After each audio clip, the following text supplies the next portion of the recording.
우리나라의 특징이 전기값이 싸다는 거예요. 전기값이 싸서 산업용 전기가 여러분, 산업용 전기가 전체 전기의 50% 지금 우리나라 한 60% 육박해요.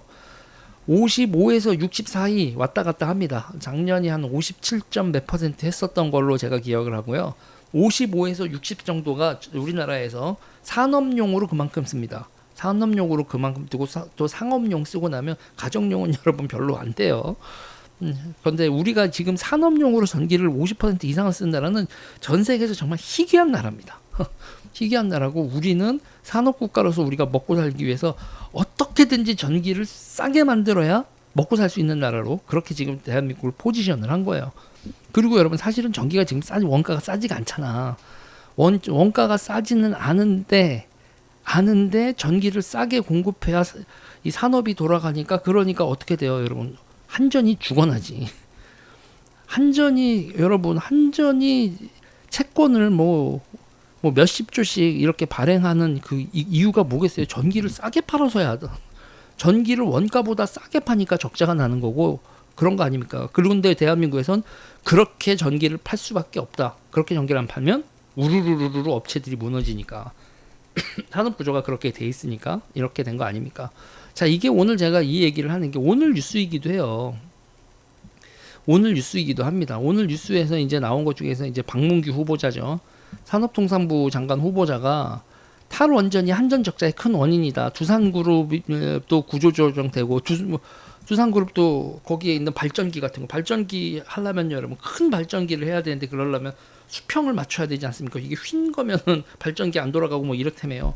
그래서 엄청나게 큰 강골 철을 가지고 그렇게 균형을 맞추고 이러는 게 전 세계에서 몇 안 되는 기술을 가지고 있는 두산인데, 이게 원자력 발전소가 국내에서도 안 하고 부품 공급이나 이런 것도 안 해가지고 두산중공업도 구조조정 들어가고 한전도 대규모로 적자가 내게 한 게, 이게 다 문재인 때문 아니냐 뭐 이렇게 얘기가 나오는 거죠. 오늘 이 박문규 이렇게 얘기했는데, 지금 이 상황에서도 제가 조금 전에 이제 우리나라의 먹거리나 기타 등등 얘기하는 거에서 또 하나가, 우리가 이제 전기값이 싸기 때문에 우리나라에 되게 큰 IT 기업들이요, IT 데이터 센터를 유치하는 거 아닙니까? 우리가 그 전기 먹는 하마잖아요. 그런데 또 지금 재련 있잖아요. 재련, 전기를 베이스로 한 재련 같은 거, 지금 중국이 히토류를 생산하고 재련하는 거를 다른 나라에서 서구 국가들 중에서 어디가 할까를 보다 보니까, 친환경 기술 있고 물 풍부하고 전기 싼 나라가, 그러니까는 이 글로벌 가치 사슬 체계에서 중국만큼 싸게 재련된 히토류나 기타 등등을 공급할 수 있는 나라가 여러분, 대한민국밖에 없는 거 아니냐, 요렇대요. 그래서 앞으로 우리가 이제 2차 전지가 됐건 뭐가 됐건 여러 가지 이제 히토류들 필요한, 히토류 재련, 뭐 히토류를 캐내는 거야 호주에서도 캐내고 뭐 어디서도 베트남에서도 캔다고 하고 뭐 이렇게 하지만, 그거를 재련하는데 간단한 겁니다 여러분. 우리가 석유 한 방울 나오지 않지만 석유 정유는 세계 4위란 말이죠. 정유에서 뽑아내는 석유화학 제품은 세계 4위로 뽑아내고 있듯이, 우리가 히토류는 안 나도, 히토류가 있어도 땅이 없지. 그래도 우리나라에 히토류가 다 와서 그거를 재련, 그러니까 석유, 정유, 히토류 재련이 똑같은 거고, 그런 거에 전기가 기본적으로 받쳐주는 거. 서양에서 다른 나라들, 유럽이 볼 때 대한민국이 정말 신기한 게 여러분 두 가지예요. 전기가 싸다. 전기가 싸다. 그리고 쟤네들은 뭔 무기를 저렇게 많이 만드냐. 지금 그러니까 여러분 이걸 생각하셔야 돼요. 이 포지션, 전기가 싸고 요런 무기 만들고 요런 포지션을, 이게 특히 전기화하고 이게 이런 부분에 있어서 중국이 우리보다 더 싸게 하면서 우리 걸 야금야금 넘어가고 있었던 게, 지금 서양의 가치 사슬 체계에서 우리로 다시 넘어올 수 있다. 뭐 요런 부분들 한번 체크해 보고 넘어가야 되고, 이게 지금 이 정은이하고 푸틴하고 만나는 거, 뭐 중국하고 미국하고 갈등하는 사이에서 우리의 생존 전략은 여러분 반드시 뭐를 해야 된다? 전기값은 싸야 된다.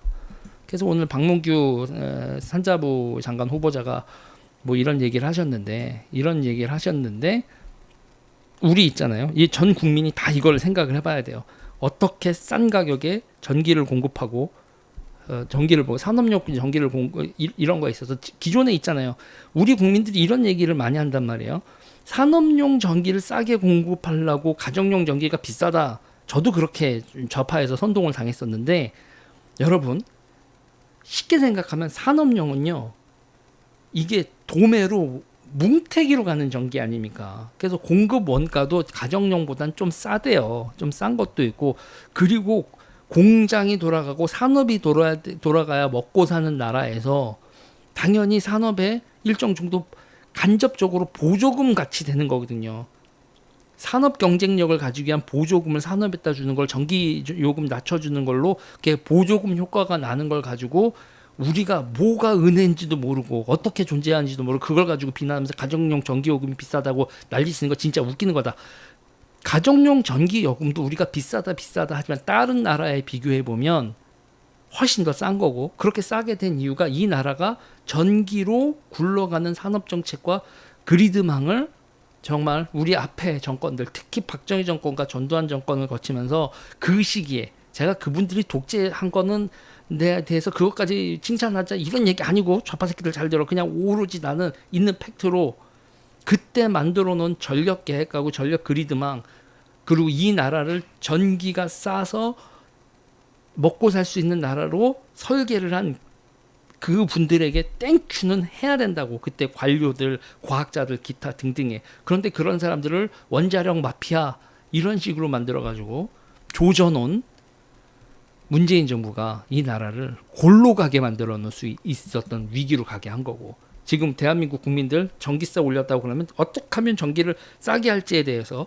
당연히 원자력 중심으로 생각을 하고 그리고 에너지 정책에 있어서도 뭐 우리가 여러 가지 협조 사항을 협조를 해야겠죠. 전봇대, 송전탑, 기타 등등에 대해서도 우리가 이 전력 그리드망에 대해서는 대단히 적극적으로 공동체의 생존 전략으로 협조를 해야 된다. 난리치면 난리칠수록 우리가 골로 갈 수 있다는 얘기죠.